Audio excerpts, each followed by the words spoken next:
Hello hi അടിപൊളി ബേസിന്റെ പുതിയൊരു എപ്പിസോഡിലേക്ക് എല്ലാവർക്കും സ്വാഗതം.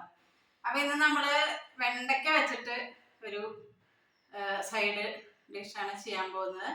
അപ്പൊ വെണ്ടയ്ക്ക നമ്മൾ തീയിൽ വെക്കും, മെഴുക്കുവരട്ടി ഉണ്ടാക്കും. അപ്പൊ ഇന്ന് വെണ്ടയ്ക്ക നമുക്കൊരു ഫ്രൈ ഉണ്ടാക്കി നോക്കാം. അതിന്റെ ഇൻഗ്രീഡിയൻസ് എന്തൊക്കെയാണെന്ന് നമുക്ക് നോക്കാം. അപ്പൊ നമുക്കിവിടെ വേണ്ടത് വെണ്ടയ്ക്കയാണ്. ചെല്ലായിട്ടുള്ള വെണ്ടയ്ക്ക, അത് മൂക്കാത്ത വെണ്ടയ്ക്ക ഒരു 10-25 വെണ്ടയ്ക്ക എടുത്തിട്ടുണ്ട്. അതിലേക്കൊരു ചെറുനാരങ്ങ ചെറുത്, പിന്നെ നമുക്കൊരു അതിനൊരു മിക്സ് ഉണ്ടാക്കണം മുക്കിയിട്ട് വറുത്തെടുക്കാൻ വേണ്ടി. അപ്പോൾ അതിലേക്ക് നമുക്ക് ഒരു 2-3 സ്പൂൺ അരിപ്പൊടി വേണം. പിന്നെ കടലമാവ് ഒരു 4-5 ടീസ്പൂണ്. പിന്നെ നമുക്ക് വേണ്ടത് കുരുമുളക് പൊടിച്ചത്, പിന്നെ മുളക് പൊടി. അതൊക്കെ നമ്മുടെ ആവശ്യാനുസരണം എരിവ് അനുസരിച്ച് നമ്മൾ ചേർത്താൽ മതി. ഞാനിപ്പോൾ ഇവിടെ ഒരു 2 ടീസ്പൂൺ മുളക് പൊടി എടുത്തിട്ടുണ്ട്. പിന്നെ ഒരു 1/2 ടീസ്പൂൺ ജീരകപ്പൊടി, പിന്നെ മഞ്ഞൾപ്പൊടി 1 ടീസ്പൂണ്, ഉപ്പ് ആവശ്യത്തിന്, കായപ്പൊടി, പിന്നെ വെളിച്ചെണ്ണ വറക്കാനായിട്ട്. ഇനി നമുക്കിത് കട്ട് ചെയ്യേണ്ടത് എങ്ങനെയാണെന്നൊന്ന് നോക്കാം. നമ്മൾ നോർമലി ഉപ്പേരിക്ക് മറ്റേ മെഴുക്കുവരട്ടിക്കൊക്കെ കട്ട് ചെയ്യുന്ന പോലെ റൗണ്ടായിട്ട് ഇങ്ങനെ ഇത്തിരി വലിയ കഷ്ണങ്ങളായിട്ട് ഇങ്ങനെ കട്ട് ചെയ്തെടുക്കുക.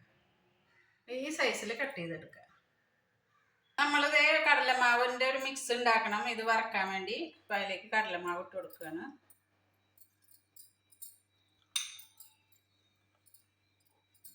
ഒരു 6 ടീസ്പൂണ് കടലമാവ്, ഇതിലേക്കൊരു 3 ടീസ്പൂണ് അരിപ്പൊടി, പിന്നെ ഉപ്പ് ആവശ്യത്തിന്. ഉപ്പ് നോക്കിയിട്ട് പിന്നെ വേണമെങ്കിൽ ഇടാം. പിന്നെ അതിലേക്ക് നമ്മൾ കുരുമുളക് പൊടി 1/2 ടീസ്പൂണ്, മുളക് പൊടി 2 ടീസ്പൂണ്, ജീരകപ്പൊടി 1/2 ടീസ്പൂണ്, മഞ്ഞൾപ്പൊടി നമ്മൾ എടുത്ത് വെച്ച് മുഴുവൻ ഇടുന്നു. കുറച്ച് ഒരു 1 ടീസ്പൂൺ കായപ്പൊടി. ഇത്രയാണ് നമ്മുടെ മിക്സിങ്ങിന് വേണ്ടത്. അതിലേക്ക് നമ്മൾ ചെറുനാരങ്ങ, ചെറിയ പുളി ടേസ്റ്റ് ഉണ്ടാവും ചെറുനാരങ്ങ വെച്ചാൽ, അതും കൂടി ചേർക്കാം. കുഞ്ഞ് നാരങ്ങ കേട്ടോ, ചെറിയൊരു ചെറുനാരങ്ങയാണ്, ഫുള്ളായിട്ട് തന്നെ ചേർക്കുന്നുണ്ട്. അതിലേക്ക് നമ്മൾ ആവശ്യത്തിന്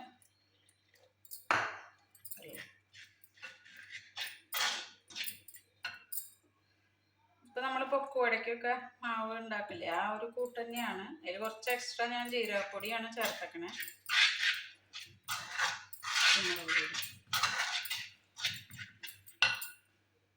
ഒന്നിങ്ങനെ രണ്ട് വരാൻ പാകത്തിനുള്ള വെള്ളം ഒഴിക്കണം. വല്ലാണ്ട് വെള്ളമായി പോകരുത്.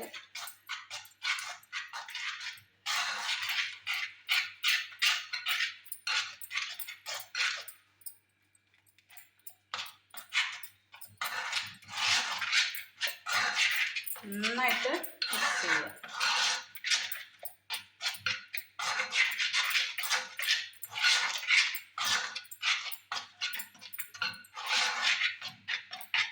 ഇതിപ്പോഴേ ഇങ്ങനൊരു പരുവത്തിലായിരുന്നു. ഇതിലേക്ക് നമുക്ക് വെണ്ടയ്ക്ക ഇട്ട് മിക്സ് ചെയ്ത് കൊടുക്കാം.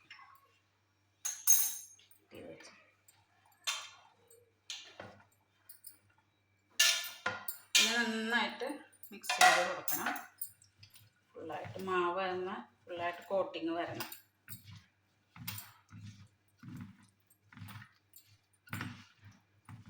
കുറച്ചും കൂടി ക്രിസ്പാണെങ്കിൽ കുറച്ച് കോൺഫ്ലോറും വേണമെങ്കിൽ ആഡ് ചെയ്ത് കൊടുക്കാം കേട്ടോ. ഒന്നുകൂടി ഒന്ന് ക്രിസ്പായി കിട്ടും വറുത്ത് വരുമ്പോൾ. ഇപ്പോൾ ഇവിടെ ചേർത്തിട്ടില്ല.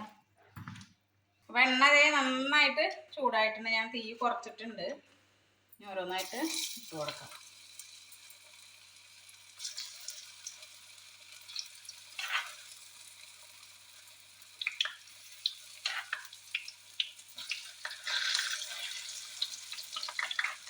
ഒന്ന് ഒട്ടിപ്പിടിക്കുമ്പോൾ വെണ്ടയ്ക്കൊക്കെ ഒരു കൊഴുപ്പുള്ള കാരണേ, അപ്പം അതിനെ നമ്മൾ ഇട്ട് കഴിഞ്ഞിട്ടൊന്ന് ഇറക്കിയിട്ട് കൊടുക്കാൻ മതി ഓരോന്നായിട്ട്.